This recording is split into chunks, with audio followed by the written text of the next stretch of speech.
As the Identifying Keywords tutorial pointed out, when you begin your research, you typically start with a basic question. What do I want to know about? For example, you might want to know about how zero-tolerance policies at colleges affect students. The Identifying Keywords tutorial suggested that it helps if you phrase your idea in the form of a research question. One way to do that would be, what are the effects of zero-tolerance policies for drugs on university students? The main ideas in our research question are going to be zero-tolerance policies, drugs, and university students. Let's search for that in a library database and see what happens.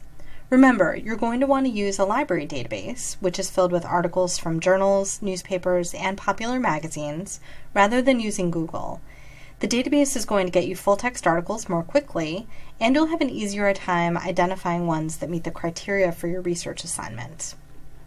In many library databases, your most effective search involves putting one idea in each box. The database links these ideas with AND.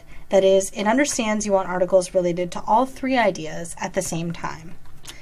Zero-tolerance policies are the first part of our research question. The second idea is drugs.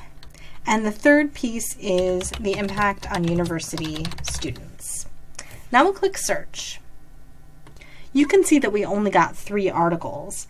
It seems very likely there are more articles out there though, which means it's time to start thinking about other words we could use to describe our research question. Just like in the Identifying Keywords tutorial, let's brainstorm some synonyms, related words, and broader and narrower terms, which will help us expand our search to get more and better results.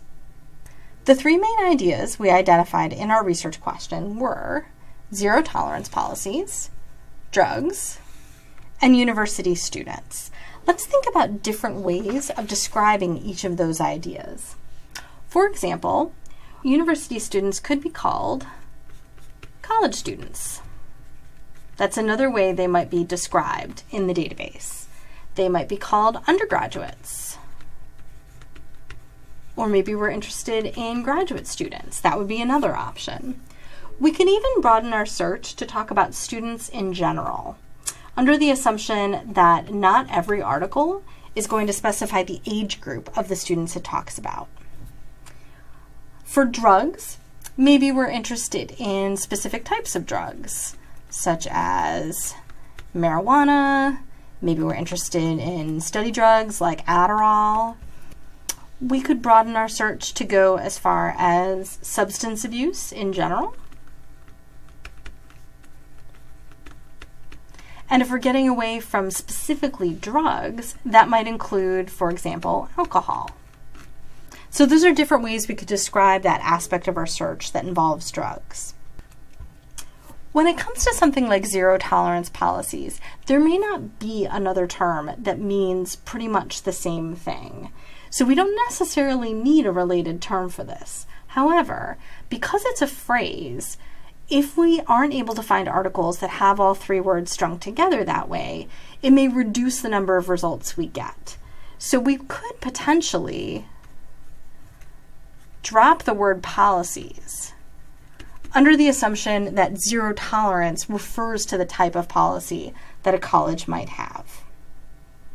Now that we have some ideas for our related words, one option is to replace one word with another. For example, we could replace university students with college students. Let's see what happens. Okay, only 3 more. That helps a little, but definitely not enough. This method of trading one word for another is okay, but there's a more efficient way. We can expand our search by using more than one related word at a time. Within each box, we can ask the database to connect our words with OR. That is, we want an article to appear in our search results as long as any one of the words in that box is present. This technique saves you a lot of time you might otherwise spend swapping out one word for another. Let's try it. We decided that we maybe didn't need the word policies under zero tolerance, so let's try just zero tolerance. Now we're going to bring that word OR into play. So we're interested in drugs or some more specific drugs like Adderall or marijuana, or we said we might go as broad as substance abuse, or that could include alcohol. And finally, our college student aspect. So we have college students, or let's go with our original university students, or undergraduates, or just plain old students. Let's see what happens when I click search now that I've added all of these other related terms, telling the database to combine them with the word or. This or this or this, one item from each box.